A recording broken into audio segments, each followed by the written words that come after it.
This here's the Gories from Detroit, hot off the press. It's gonna jump on you, baby, and it's gonna stain your dress.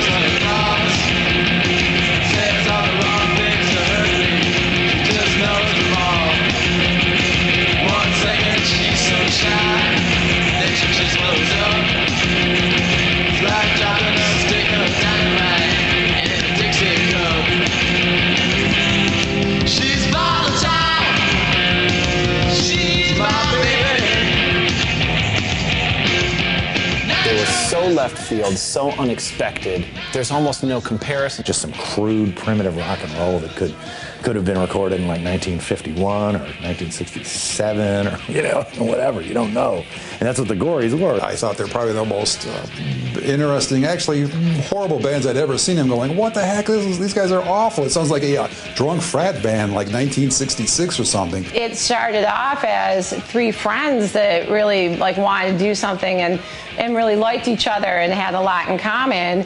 And, you know, they set out to make something like music, and it actually eventually became like that. It was really raw. It was really powerful. It was really garagey. That was huge, the Gories. Got on vinyl, put Detroit back on the map as a rock and roll capital. That was the most amazing part about the Gories. The worst time in history to have been in Detroit would have been 1986. You got the height of Devil's Night fires. You've got crack devastating the entirety of the city. But the city is fucked up at that point. And to have this band, 6 foot whatever black guy, this skinny as all hell mod boy white guy, and this amazingly beautiful girl, and that's a weird enough combination as it is. The beauty of not knowing what you're doing is that you automatically make something your own by default. They were good, they were fun, and they were necessary. And I think that they may have saved rock and roll. The Gories influenced, you know, John Spencer's Blues Explosion. They influenced the White Stripes. They influenced the Black Lips. They influenced me personally. I used to see Dan on, I think it was my senior year, walking home from Ferndale High. I used to wear like suits from the 60s, then a green army parka. He would ride his scooter. He had this orange Lambretta. That I would actually drive on the freeway. It did a top speed of 45 miles per hour. It had like a suicide throttle, you know, with no spring, so you just open it up and leave it there. I would go on the freeway with this little orange 125 Vespa and just be like, down the freeway. And I used to buzz all over the place on this thing. Right at the same time, I'd been like a huge Who fanatic, you know, starting when I was 15. And I bought this Who book, basically about the Who in their early days, and they were talking about mods and being mods. And I bought this book and I was learning about mods, and all of a sudden this guy on my way home from high school is driving down the street on a scooter, you know, with a parka, who was like a mod, and it was just really strange. I was like, who is that guy, you know, and where is he going? We were at Cinderella's attic, and looking around, there's this like cute girl in like 60s kind of clothes. I'm like, what? Where'd she come from? So we're like looking at each other, you know. And then we go to Off the Record. There's Peggy again with her friend. She was with her friend. So she was doing the same circuit we were. So I was like, man, if I don't talk to this girl, I'm gonna kick myself, you know. So we started talking. They invited us to a show, and I can't remember if we went or not, but that was the first time I met him. So got her number, of course, and started hanging out with her, and you know, and all, and found out she only lived like a mile away. I was listening to a lot of the soul music that had been accumulating in the basement during the preceding 2 decades as I was a kid from all my family members and stuff, and a lot of early 60s soul and the occasional blues record, and a lot of 60s jazz like Blue Note and Prestige and that sort of thing. And for want of a better word, I was a mod. And I got to where I was DJing mod parties and that. I don't really know where I met Mick. It could have been at a Start show. Start was Dan's band. And Mickey used to DJ before they opened. And I either met him there or I met him in Dan's bedroom at his parents' old house. Dan and I met through a guy named Tom Lynch, who was in the Dirt Bombs for a while, but years and years ago we just sort of met. Tom and I met at a King Sunny a Day show, and he introduced me to Dan. Mick called his house while I was there. So he started talking to Mick on the phone, and Tom said, wait a minute, this guy's from Detroit. I got this Detroit guy here with me. You guys should talk. And he hands me the phone, and I talk to Mick, and I find out that Mick lives like 2 miles away from me. So I went over one day with a handful of records, and that was the beginning of it. 2 hours later, we were ankle deep in records in his bedroom, listening to records. After meeting Peg in Dearborn and meeting Mick through this guy in Rochester, we started all hanging out because we actually lived really close to each other within, a radius of like 5 miles. We would go to the record store and just buy comps and listen to them. And, it was a lot of it was just like these kind of unknown bands just doing R&B, doing like just this out of control punk rock. In the 80s, the Back from the Grave albums were coming out. Pebble stuff had already come out. All this compilations of obscure 60s teen punk stuff was really starting to see the light of day in the early 80s. And we would listen to that stuff a lot. We were just like fascinated with it. It's like, who the hell are these guys? Like, where did they come from? How did they sound like this? At this point, Dan and Peg were boyfriend and girlfriend. So we were sitting around playing records, drinking. We were playing this one compilation called Scum of the Earth, which was like, again, it was a bunch of old 60s rock bands and things. Mick's going, man, we could play this stuff. I mean, it's like these songs only had 3 chords in them. At that time, I didn't really know how to tell how many chords a song had in it, but Mick knew, It's like, man, we can play like this, and we can't even play. And let's do it. Let's finally put the band together. That's kind of what I was waiting for, was Mick to say something like that, because I wanted to get him in a band, I was like, all right, let's do it. Let's do it. We're going to do it. And Mick's like, yeah, we're going to be the worst band ever. It's going to be awful. We're going to make people run screaming out of the place. And I'm like, yeah, it's going to be real primitive, man. And the drum set's just going to be all tom-toms. No cymbals, no snare, just like a Bo Diddley jungle beat. And then they look at me, be like, and I'm like, yeah, you could do that. And I'm like, Peggy, you gotta play drums. You gotta do this. I said, no, I'm not really interested in that. I was super shy, and I definitely did not want to get up on a stage. I'm like, nope, you gotta do it. You gotta do it. You can't not do this. You gotta do this. He just bugged me till he convinced me that it was a good idea. Pretty much formed the band that night. In the 80s, all we cared about was the 60s, So one summer, they did reruns of Gidget. You want her for your Valentine. You're gonna say it. In one of the episodes, Gidget was in the school talent show. She was in a rock band called Gidget and the Gories. It started out as she was in this really squeaky clean, kind of folky beach band,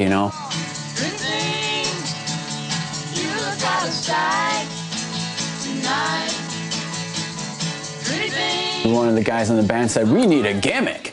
Gidget and the Gories. They wore long black wigs and painted their faces white and changed their name to the Gories. And so there's a scene in the show where they're playing the talent show. It's on television, and Gidget's dad and her brother, who are all very clean cut, are watching the... Let me show you where it's at. It was like this obscure Gidget reference. And there was another band called the Horribles.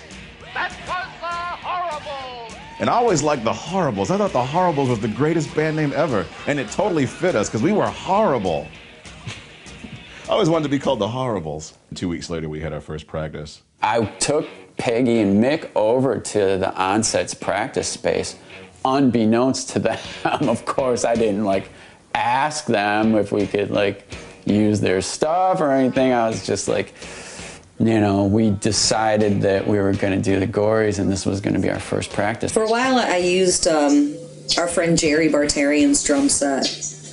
I think I used it once, and then he said, I have a kit that you can buy, and I bought his like old kit for like $50. I think what had happened was at our first practice, I accidentally broke something on his drum set, and he didn't want me using it anymore. So he sold me his kit for $50, and there was no head on the kick drum, and it was 2 toms. There was no cymbals or anything like that, and so that was our drum set. When we first formed, we went and bought a bass.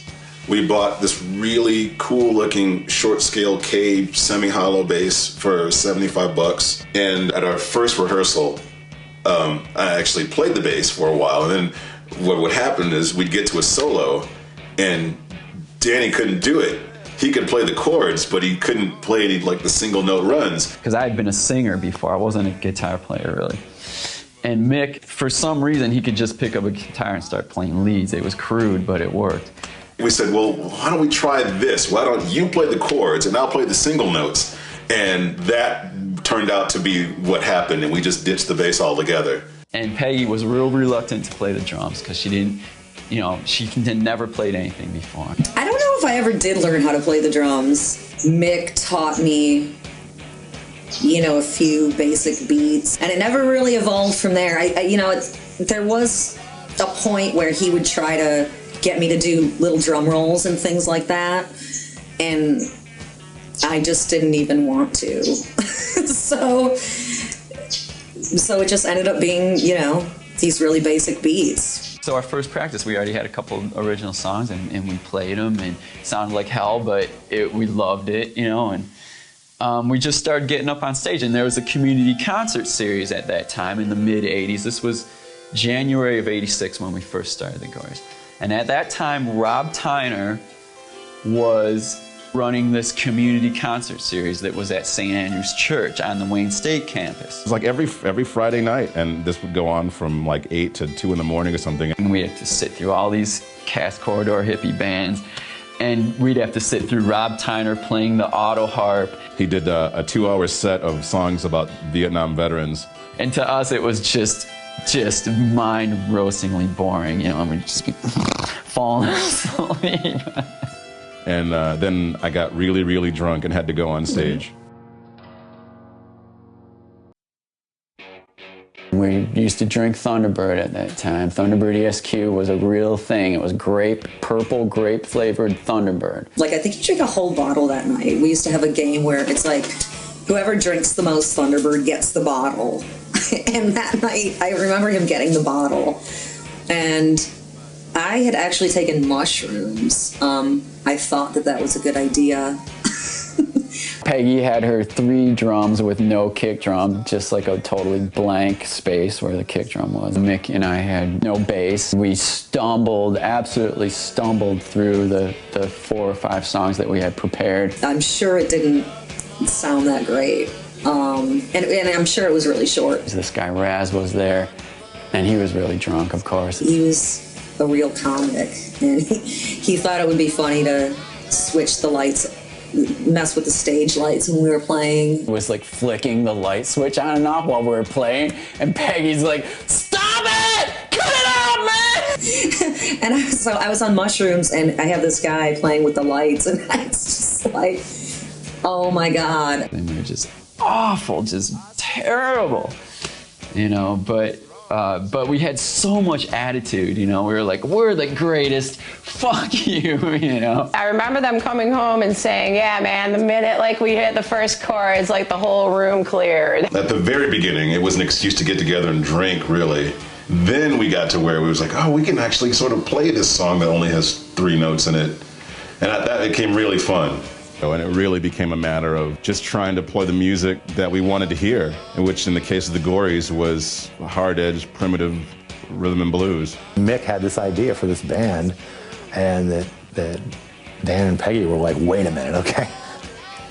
You're doing that. We're going to do that band. Almost like a slap in the face to the garage bands, quote unquote, of the time, like the Chesterfield Kings and these bands that were doing everything really politely. It's like, well, these guys think they're raw and savage, you know, we'll give them raw and savage. We were almost like an art concept. Like, we were so postmodern by that point that it was like this visionary art concept. We took rudimentary music to the level of avant-garde somehow. Like we'd gone so far to primitivism, we came out the other side. We used to play places that would let anyone play. Paychecks in the Hamtramck pub, man, because that's what was happening in the 80s, man. And then after we'd been around for a little bit, like friends of ours would let us open for them. We opened for the Vertical Pillows, we opened for the 3D Invisibles, Zombie Surfers. And this band called the Hysteric Narcotics used to let us open for them all the time. And Snake Out let us open for them. Snake Out, you know, Len was like a really good sort of rockabilly guitar player. Could play that stuff really well. I wasn't really into Snake Out because it was almost like sort of toilet humor, haha, a little too goofy for me. But Len had great taste in music, and he liked the Gories. One day he took a liking to us and decided he was going to put us out on his label. His label was called Wanghead with Lips. We were like, wow, cool, someone's gonna like let us release a record. Shit, man, we never thought it was gonna be that easy. So we were like, yeah, we better do this. I don't know if we're gonna get another chance, you know? When we went down to record House Rockin', it was May 5th, Cinco de Mayo. He had a studio in the back of his parents' house. There was an outbuilding. And one part of it was a gigantic Quonset hut that must have been 30 feet high. It's a studio in the garage. He had carpeted the walls with like carpeting remnants, right? And then he had another little room with the all the recording equipment in it. You know, like the board, whatnot. And we tried to record in there, but we weren't really getting the sound we wanted. It was too muffled. Mick was like, no. Take the carpet off the amps. We're not. Len's like, well, there's going to be leakage. And Mick was like, so what? Leakage is good. See, Mick knew about that kind of stuff. Like, he'd never set foot in a recording studio in his life. That was the first recording studio he'd ever been in. But he knew that shit. He knew about leakage. He'd read about all this stuff, you know? I think almost as a joke, Lenny suggested recording in the Quonset hut, which was literally corrugated steel and a dirt floor. And we thought, yeah, let's do that. And he was like, he's kind of like, no, guys, I was joking. We're like, no, let's do it, man. So the next thing I know is that Dan and Mick went into the Quonset hut and, you know, they were like, we're just going to try it in here. We set up my drums. And we played all the stuff in there. I remember, this is the first time I ever heard of like a baffle. And they didn't use that word. But they were taking these big pieces of plywood and kind of like putting them between me and where their amps and guitars were. What Lenny didn't know, and probably still doesn't know, was that he set the mics up, and then we pushed the mics until they were 6 feet away from us. So because we'd heard that they did that at Motown, and that was sort of how they got their awesome reverb, and we thought, well, we're gonna do that too. And because there was no window or anything, he couldn't tell. And we started to play, and he goes, and he said, stop, hang on, let me come out there for a second and see something. We pushed the mics back up to the amps. And he'd come out there and be like, let me do one of these and go back, and we push the mics back out again. And we started playing, and he caterwauling, and he's like, I don't know, I don't get it. so I think to this day, he doesn't understand why that record sounds the way it does. It's because we pushed the mics back, and we stood way back, and the mics just screamed. I remember being in that Quonset hut recording like that for a couple hours. We might have come back and done another hour or something. I think all the stuff in the Quonset hut was done at the same time though. And then I remember them saying, yeah, we have to go back and mix it. One night in January of '89, I think it was, he called us up and said he was mixing, and we'd been drinking that night. And we were like, man, Lenny's mixing the record without us. Yeah, man, he's gonna fuck it up. we better go down there and do something. So we got in my car, we like weaved on down to New Boston, Michigan, and insisted on remixing the record. We showed up at his doorstep, and his like mom or something answers the door, and we're standing there with bottles of Asi Spumani going, "Where's Lenny?" So we got down there, and we was like, we want to mix the record. It's like, well, I just mixed it. No, we want to mix it. We were all hammered, and we went and mixed the entire album drunk. We were just all standing over the board, and he was playing it back to us, and we were, moving levers and just messing with the board. The album came out on Halloween of 1989, something like that. Wang had copies. I think there were 1,300, 1,400 copies, I think. And he sent 300 or 400 of those off to England and never got paid for them. And then the rest of them turned up in bargain bins all across North America for a few years. He ended up selling it to New Rose Records in France, who then ended up selling it to Crypt, who still owns it and still puts it out. One night, the Gories played a show at Reruns. I think it was a bar in Dearborn. And there was this band in from Chicago called the Sapphires. And we got to open for the Sapphires. And we'd never heard of them. Dan and I rolled into this place with clear, giant chips on our shoulders. We saw that they were all white and they were supposed to be an R&B band. We were like, no, this is not gonna happen. We got up on stage and started playing, and we just went for broke. Probably one of the first nights we really went at it super hard. And by the end of it, there was smoke coming out of Dan's amp. The stage was in pieces. We were bleeding. Our gear was all busted, and we've been screaming and jumping around and throwing things and throwing ourselves against the wall and the whole bit. Man, we were just completely finished by the end of it. And we were done playing. We were trying to drag our busted shit off the stage. And this guy was sitting at the table, and he was pounding the table and screaming like, ah, boom, boom, boom, boom, ah, boom, boom, boom. And we'd been done playing for like 3 minutes. And so we're sitting backstage, like taping ourselves back together. And Peg had gone out to get beer, and she comes back and says, there's a crazy guy out there who wants to talk to you guys. And we're like, crazy guy. Yeah, he's really creepy. He's really creeping me out. I don't know if I want to talk to him. You guys go talk to him. So we went out to talk to him. And we met this guy, Dan Rose. I think he heard about us at some point and got curious and was nearby.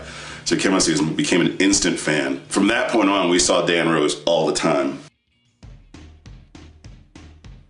The sunglasses became a thing. At first, it was just because I looked good in them. And then on like the second or third Gory show, I did them without the sunglasses. We're up on stage and we're clattering away. We'd worked up a sweat because it was July, and my eye was going, blah! And the building's landlord wanders in while we're on stage. And I've got this eye going, boo! And he's like, all right, you guys are finished. The club's closed. He shut the club down.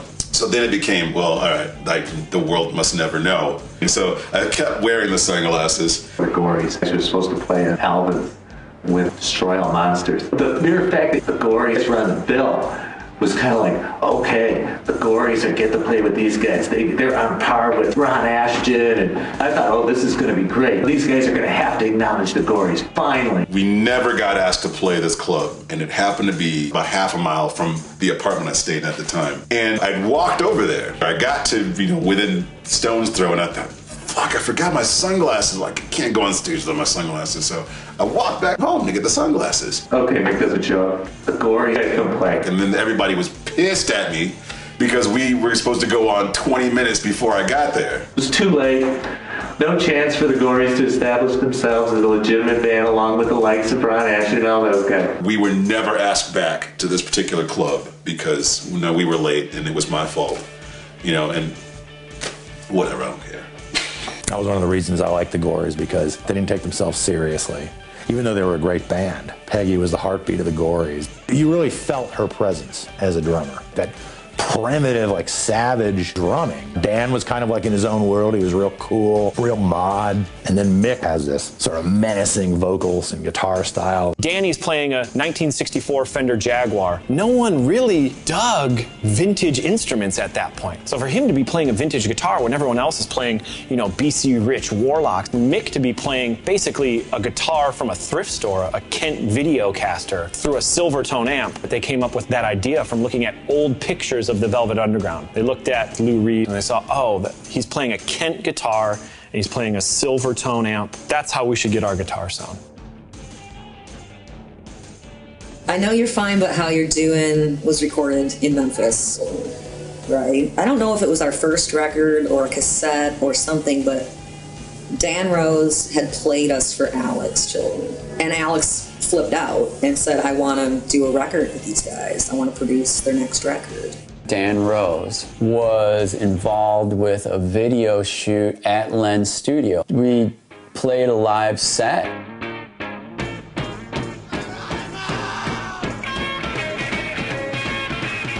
Dan Rose was one of the cameramen. So Dan had a video of this performance, and he was visiting a friend of his in Tuscaloosa, Alabama, and Alex happened to be playing down there at that time, and Alex was buddies with the guy who Dan was staying with. So Alex went to their house after the show, and Dan popped in the video of the Gories playing. Alex was like, what's that? Who is that band? Dan said, oh, that's the Gories. Those are my friends from Detroit. And Alex was like, wow, who's that drummer?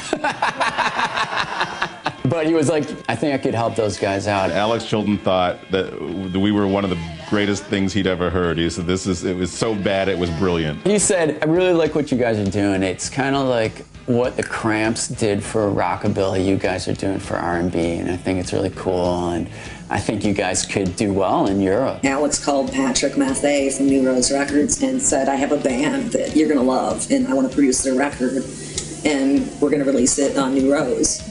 You know, and Patrick was really into it, so he said, go ahead, and gave Alex some money to record us. So we made arrangements to drive down to Memphis. Peggy had, I want to say, a 74 Ford Torino, and we all piled into that. We recorded at Doug Easley's studio, which at the time was in his garage behind his house. Doug Easley is now a legendary Memphis recording engineer. At the time, he was just kind of starting out. We kind of had to let someone else have some say over how our stuff sounded. All of a sudden, we are in a situation with this kind of famous guy. None of us knew really who he was. So we did this album, and we really wanted to get over to Europe. I was talking to the guy in France. We had come up with this really cool cover, and it was a great picture. And then they made the album like fluorescent purple and pink. The font, the Gories, looked like this really bad 80s graphics. And we were like, no, it's totally not what we're into at all, but it was done. So I remember talking to the French guy who ran the label on the phone, and I'm going, man, this cover, it's just, it's terrible, man. It's not what we sent you at all. He was like, well, you know, no one knows you in France. You are not Madonna.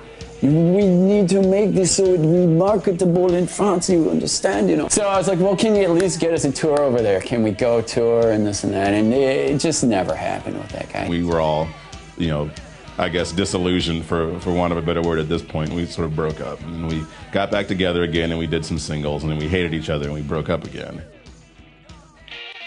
One of the great parts of rock and roll is that, you know, bands that no one ever got to see become glorified just because of that reason, because no one saw them.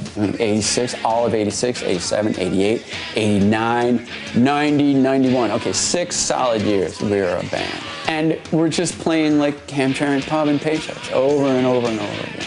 Couple trips to New York, which were fun. We didn't really tour. We did a show at the Untamed Youth in Columbia, Missouri, and we played with Cordell Jackson and I think the Untamed Youth in St. Louis. We did a couple of Chicago shows. That's where I met John Spencer. He was in the Gibson Brothers. But none of them were a tour. They were just one-off gigs. Really, our ambition was to get over to Europe. Like, we were very continental, you see. We wanted to be big in France, man. We didn't give a shit about Chicago. Our shows then, and mainly for the whole time we were together, were just like our friends. It's like this, you know, the usual suspects at every show. Nowadays, you hear people say, like, oh, yeah, man, I was there with the Gories from the beginning, man. And I'm like, honey, unless your name was Shaw, you weren't there. We all know who was there.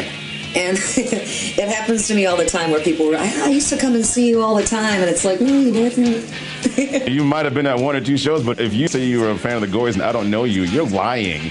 I knew everybody who would come to those shows. I still know those people. I know them. I used to see them every other week. There was a time when the Gories played every other week. I can't imagine us being allowed to play that much. In 5 years of playing Detroit constantly, nobody really cares. And then later in town, people actively were like hostile almost to it. After we'd been around for a couple of years and we hadn't really improved, we hadn't gotten to sound more like every other band in town, and people would come up to us after shows and be like, man, you guys suck. Like right to our faces. The 6th year of the existence of the Gories, people we didn't know began to come to our shows. And we were a brand new band to these folks. We were 5 years ahead of our time. Finally, we're starting to draw like 75 people to the old Miami. Around about 1990, all of a sudden things started happening. John Spencer got us 45 on Sub Pop, and this Warner Brothers rep wanted us to do a demo for Warner Brothers. But we were fucking burned out by that point. We were burned out. Between the first and second album we broke up, and between the second and third album we broke up. And at that second breakup, that one was actually going to be for good until we got the phone call from Kroha Records.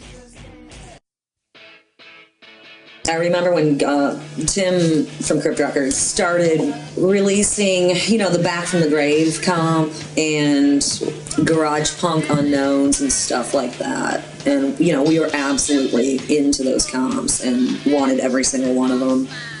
And I remember Dan wrote Tim a letter saying, hey, here's a tape, put us out. Kroha Records finally got interested in the Gories after me sending him these live tapes for like 3 or 4 years. And Tim really wanted to put out our third record. Tim Warren from Kroha Records called us up. You guys want to do an album? And we said no. And I said, well, I can bring you on tour. And we go, yeah, the last European label said you can bring us on tour too, and that didn't happen, so no. And so he convinced us that if we did an album for him, he would bring us on tour, and we didn't really hold our breath, but then we saw some tickets, so we cut an album. We did kind of like pull it together to do that last album. We recorded ourselves on a 4-track cassette in the cinder block garage behind my house on Willis Street down in the Cass Corridor. Our friend Dave Feeney's, he was in the Hysteric Narcotics. He was in the Orange Roughies too. He had a studio called the Temper Mill, a nice little studio, but it actually wasn't in the big studio. It was in this little room off of the studio where I think the guy's name was Matt. He recorded us in this little room. Mick and I were like, I guess we got to do another album. We're going to have to write some songs. We put a Sonics record on my stereo for inspiration and just banged out a few songs. It was really quick, and we wanted it to be really stripped down and whatnot, and I don't remember why, but we had to do it pretty fast. So we finally got our European tour after that. The problem is that I had quit the band at that point. I had just had it with what was going on. It ceased being fun probably sometime in 1991 when we broke up the second time, when we realized we couldn't be this band and still be friends at the same time. Basically, I had wanted to move out of Detroit when I was 18, and I never did because I was in the Gories and I loved it. At that point, I was just like, I want to get out of here. It's way overdue. I quit the band. It just kind of fell apart for various reasons, and I was going to move. One day, Dan Kroha called me on the phone and said, Tim wants us to go to Europe. And I said, no. I quit the band, and I don't want to go to Europe, and, we're not getting along. We hadn't spoken to each other in quite some time at that point. Until we did the recording session for the third album, Peg and I probably hadn't spoken to each other in almost a year. I had quit. I did not want to go on tour. And then Tim Warren started calling me, begging me to go to Europe, and I just said, I don't think it's a good idea. The band's over. None of us are into it anymore. Sorry that you want us to come to Europe, but it's not a good idea. So then Kroha was calling me, and, him and Mick really wanted to go. Eventually it came down to, I could say no, but then I would be the asshole who's preventing the Gories from going to Europe. And I didn't want to do that, so I said, okay, I'll go. This is a bad idea, but I'll go. And then Kroha called me and said his girlfriend was coming with us. Margaret entered the picture around about the time that we were recording in Memphis. My first run-in with the Gories may have been at Paychecks, but I missed them. I missed them. I like heard them coming from an alley, and I got there and it was done. So I went to see him again, and then again and again and again and again, as much as I could, because there was something about their sound that was able to break through a barrier in my soul. Peggy's sort of very cool and understated in her fashion and style and way. Margaret was very hot and naked and, you know, out there, you know. So they had very different styles. Peg just was not into that, the whole Margaret thing at all. And when we went to Europe, I brought Margaret with us. Totally brilliant idea, you know. And I said, okay, well, if your crazy girlfriend is coming with us, then I'm gonna bring my crazy boyfriend. Good idea. I told them I still quit. Like, after this, I'm done. I'm moving. Since I knew I was going to Europe at that point, I was like, I'm just going to move to Europe. I sold all my stuff. I was going to move there with my boyfriend. That didn't happen either. In hindsight, it seems less worse than it is, because Peggy's boyfriend was like our driver and roadie. So he was cool to have around because he schlepped gear and drove while we were asleep or drunk or whatever. And that was fine. And then Danny's girlfriend wasn't in the van for the vast majority of the trip. She actually bought her own train tickets everywhere. So she would go on the train and go to the next city while we were in the van. Margaret would do stuff like, she loved the band and she danced like crazy and it was cool, but she would get on the stage and writhe around, and she would just go out in a bra and a skirt. She would literally wear a bra out. Nobody did that. Margaret is a pretty big personality, and she got on Peggy's nerves, and then kept getting on Peggy's nerves, and kept getting on Peggy's nerves. And then I got on Peggy's nerves too. And I can't even say it with a straight face. Hell yeah, I got on Peggy's nerves. I know I did.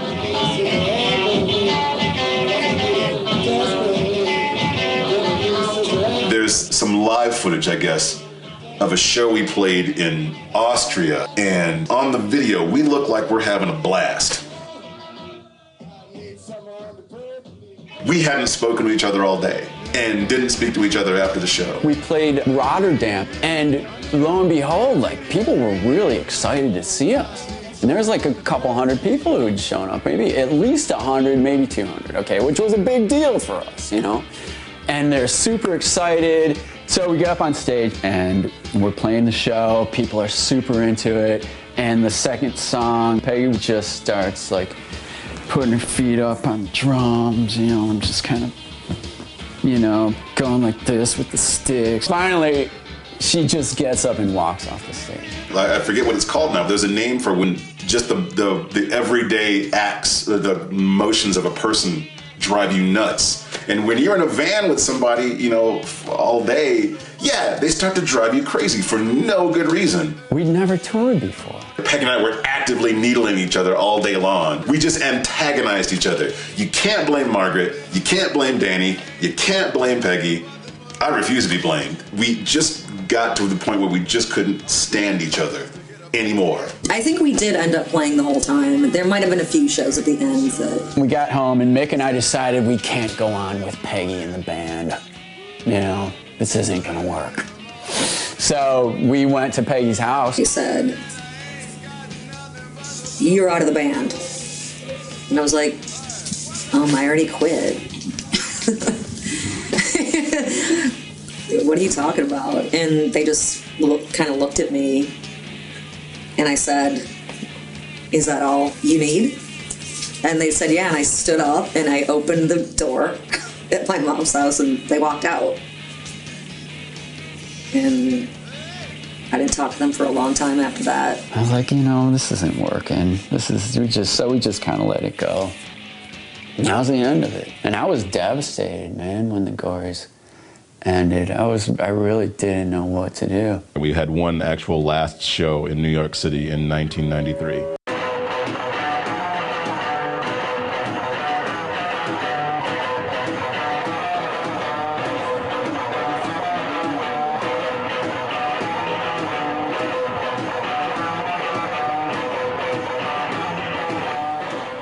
was that. That was the end of the band.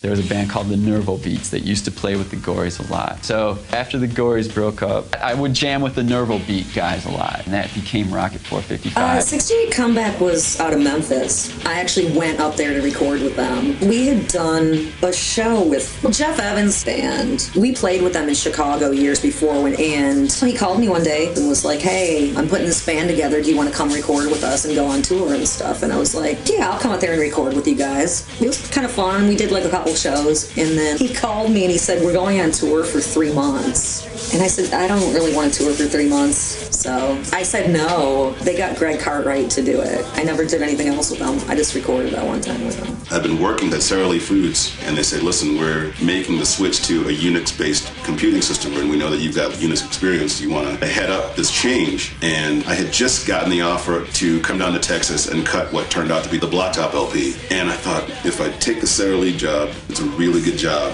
but it means music is done. It means the most traveling I'll get to do is going to comic book conventions and the occasional Pro-Am bowling tournament. I took a week to make the decision, and I decided to go to Texas and cut the album. That became Blacktop. Darkest Hours was me and Matt Ullman. He was in a band called the Pendletons. I met those guys when I moved here in '92, and then me and Matt became good friends, and we decided to start a band. I wanted to have a band where we just did 60s punk ballads, and we did a few, but it never really turned out exactly how I wanted it, but it was a pretty good band, and we were around for a little bit. It was fun.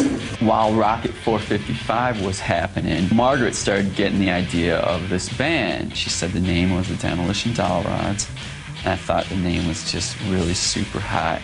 And we had a flat, and one of the rooms was just a giant closet, and all our clothes were in there. And we'd dress up, and I'd wear her clothes, and we went to the deli in the alley, and I was dressed in drag, and it was really fun and crazy, and she wanted to make it into a Demolition Doll Rods. And so I said, all right, that sounds good to me, let's do it. I'm up for anything that's wild and shakes things up. I came up with the idea for the Dirt Bombs while the Gories were on tour. I started making the spec sheet while we were in the van driving. By this point, I was heavily into conceptual art, and I had this idea to get these musicians together and act like a rock band. This whole thing was a creation. So I picked an unusual instrumentation, 2 drums, 2 bass guitars, and I would sing and play guitar. The easiest way of describing it was, here's a group of people who've never heard rock and roll music, but they read about it an awful lot, and this is the result.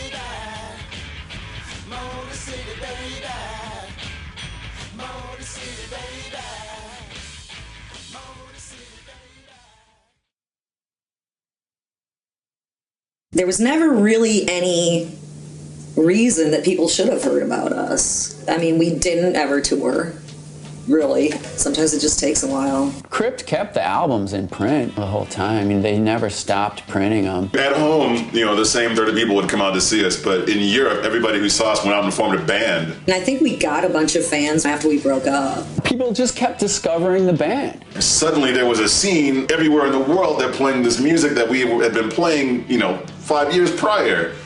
I think the Gories had a timelessness, and it was intentional timelessness. We thought we had missed the garage revival because there are all those bands, the Paisley Underground from the West Coast, and then the New York bands that were coming on Midnight Records. And that stuff, it all happened in 83, 84, 85, and we didn't even form until 86. And we thought we'd missed it. So we thought we were the last word on that. We're going to show these guys what raw and primitive means.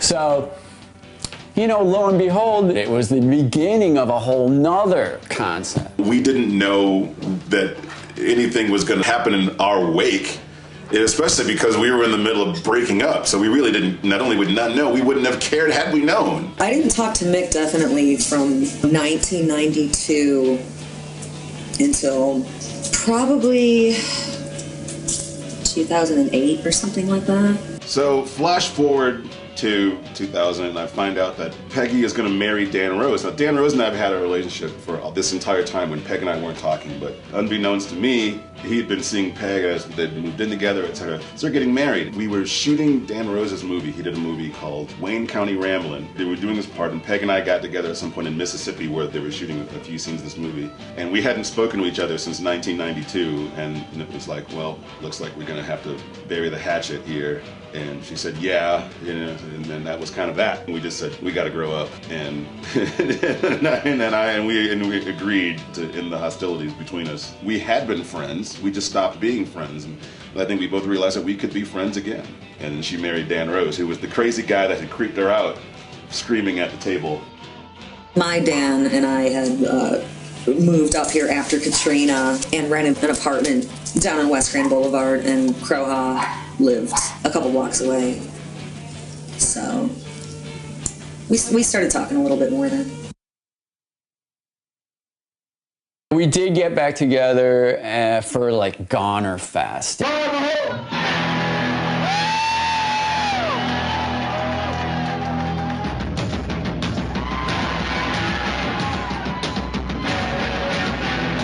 It's a big Memphis punk rock fest. It's like a 2-day festival in Memphis, which was cool because we had roots in Memphis from recording our record down there. And the Oblivions, Eric from the Oblivions, puts on Goner Fest, and the Oblivions were quite influenced by the Gories. Crypt Records were having their 20th or 25th year anniversary, and he asked the Oblivions to play it, he asked the Gories to play it, and Eric Friedel called me. He was just kind of joking around, and he said, we should book a show in New York on the same night as the Crypt Records anniversary party. And I was like, yeah, man, we really should. That would be hilarious. We talked about it with the Oblivions, and the Oblivions were like, why don't we just tour together, just us two? It ballooned into the tour. And the more we talked about it, the more I was like, well, why should we get together and just practice just for one show? We should do a whole tour. And Eric talked to Greg and Jack, and I talked to Dan and Mick, and we agreed to do a European tour together. Greg Cartwright from the Oblivions, Reigning Sound, knew of a really good booking agent over there. She was like, all right, we're gonna get a bus, and we're gonna live on the bus. We're gonna get very few hotel rooms, and she like made this money-making reunion tour that was awesome. That was really fun. It was super fun. We did this 3-week European tour and did really well. It was great. We're playing places where we played the small room in 1992 to people. Now we're playing the big room and it's sold out, and it was just, it was nuts. For the first time, we were treated like rock stars. It was the first place that we played when we came over to Europe, and it was a rousing reception that we'd never seen before. And it's really nice to get that again from all of you. It's so good to be here. Thank you. My personal sense of irony is overloaded because it was the Gories and not the Dirt Bombs. A band that everyone hated. We had detractors all over town. And that's the band that is the most interesting to everybody, it seems. From that period of time, everybody wants to know about the Gories. And there were all these other bands who were far better musicians and, far better looking dudes. And now, we're the only ones still standing.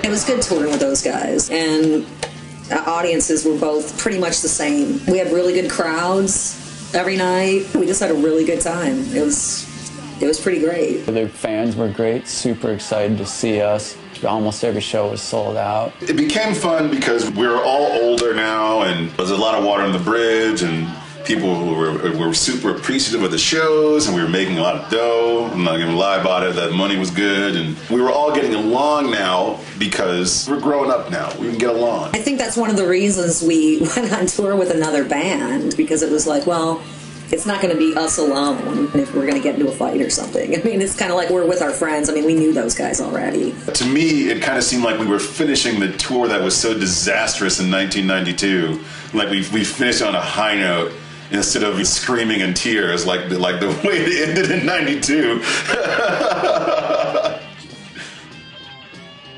There's a guy in New Orleans who does a show called the Ponderosa Stomp, and he gets a lot of older musicians together, and he does this big weekend of great older musicians that you never see, like Ronnie Dawson or Dale Hawkins, the guy who did Susie Q, like incredible rockabilly and soul guys, Billy Boy Arnold, who was on Chess in the 50s. Every summer does this roots weekend, where American Roots music. So he curated the American Roots music program at the Lincoln Center in 2010.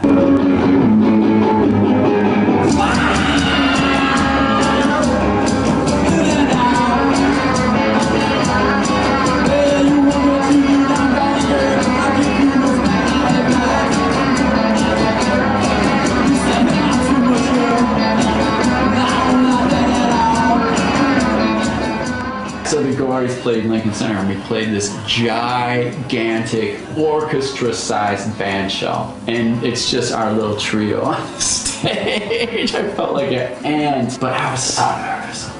More nervous than I've ever been. But there was a big crowd. I mean, it was huge. There was like 5,000 people. Yeah. And a lot of people were there to see us. I mean, the whole front of the stage, there was like seats pretty much as far as you could see. And then the whole front of the stage was totally crowded with people standing up. It was amazing. And then my parents were super proud, of course, because it's legit.